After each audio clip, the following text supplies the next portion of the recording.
Well, welcome to this talk on the subject of osmosis and diffusion. Now, there's several scientific processes that it's important to understand in healthcare, and this is one of them, osmosis and diffusion. There's a great deal of clinical application of these principles. So let's try and get an understanding of what they are, and we'll start off with diffusion. We'll look at diffusion first, then we'll look at osmosis. And the first thing I want to do is put some red ink into a jam jar over here. And what we have here is a jam jar of tap water. And I'm just going to put in some ordinary red ink.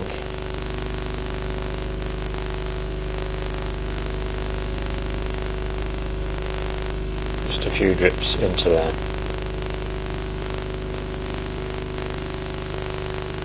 A drop should do. Okay. Now I'm not going to touch this or stir it up. And at the moment, I think you can see there's some areas where there's only water and some areas where there's ink. Let's come back in a few minutes and look at that again.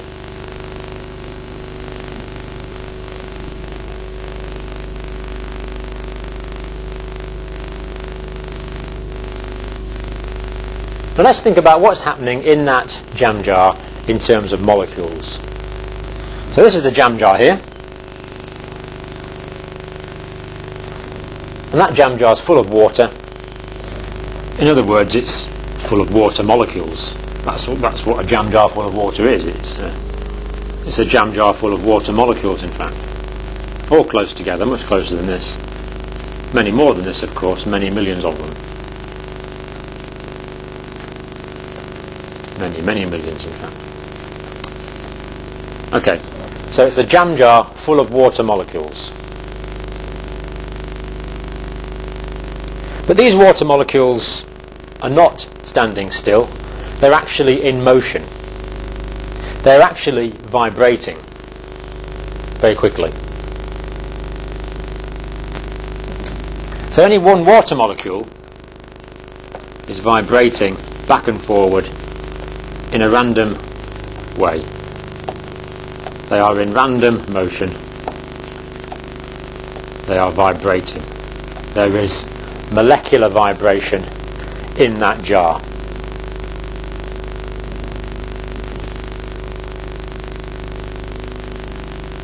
Now, why is there molecular vibration? Why is each water molecule randomly vibrating?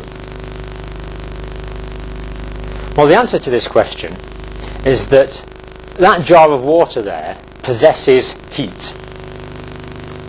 By virtue of the fact it's in this room, at the moment it possesses heat. And actually I cheated a bit, I put hot water in it as well. So it possesses heat. But it would still work with cold water, it would just work slower. Cold water actually possesses heat. In fact, everything possesses heat that is greater than a particular temperature referred to as absolute zero. And absolute zero is minus 273 degrees centigrade. So if you cool things down to 0 degrees centigrade, you can carry on cooling them down and down and down and down and down. And in theory, you could keep on cooling it down to minus 273 degrees centigrade. In practice, you couldn't quite do it, but people have got fairly close to it.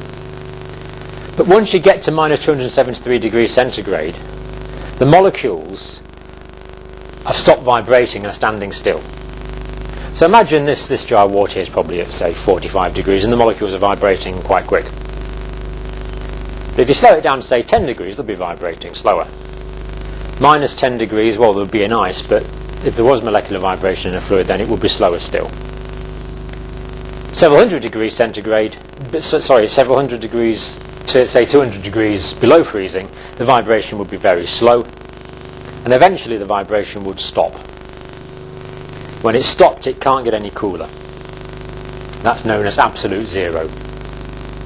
So anything that possesses heat, so that certainly applies to all physiological temperatures, the molecules in the fluid are vibrating. And remember, a fluid, in terms of physics, may either be a liquid or a gas. Both are fluid. Solids are not, but liquids or gases are. And diffusion will occur in any fluid in theory, which is greater than minus 273 degrees centigrade. And of course, minus 273 degrees centigrade is 0 degrees Kelvin.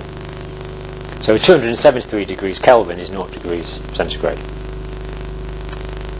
So they possess movement by virtue of the fact they possess heat. Heat energy then is molecular vibration. This is known as the kinetic theory or the kinetic principle of temperature. Kinetic means movement. Kainos means movement. So the temperature exists because of the kinetic energy possessed by the individual water molecules. They are in motion. And later on we're going to come and look at Brownian motion, which in a sense is what we're coming on to now. So let's go back up to the jar here. And what we did was reintroduce some red ink. And to begin with, the drop of red ink was mostly all in one place. Now the red ink, of course, is also molecular in nature.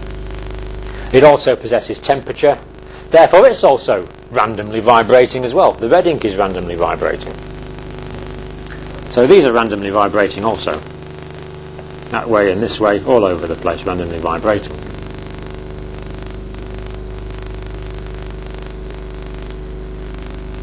So if this is randomly vibrating and this is randomly vibrating, they're going to randomly vibrate into each other.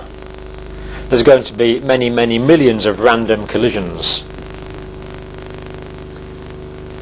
And if these substances are of the same mass and they don't settle out, as in this case with the ink and the water, then they carry on vibrating and bumping into each other. And what this means is that after a period of time it ends up being random where any one ink molecule is. So because they're all bumping into each other, they get mixed up. So what you end up with is ink molecules all over the place.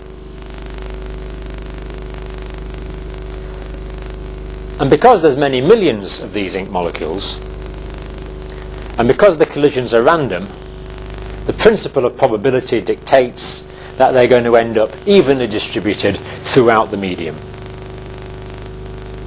And that is all diffusion is. It's the tendency for concentrations to become equal in a fluid. It occurs because of the kinetic energy possessed by the molecules of both fluids as a result of their heat. So let's define diffusion now. Here's a definition of it.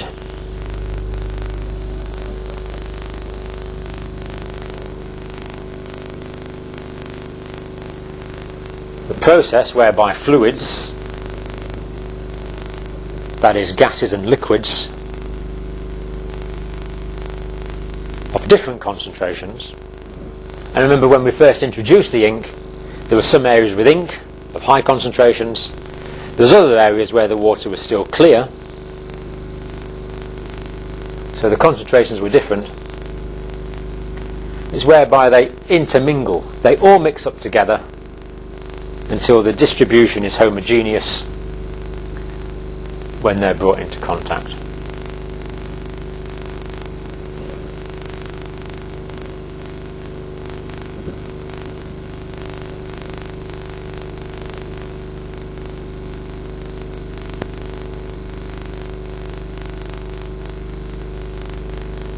So diffusion, the process whereby gases and liquids of different concentrations intermingle when brought into contact until their concentrations are equal throughout. So this applies to gases and liquids.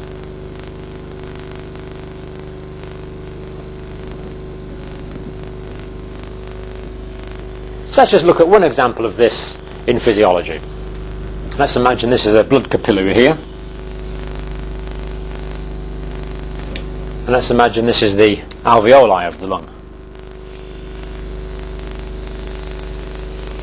So this is air here, and of course it's blood in the red cells. I'll just draw some red cells there in the capillary.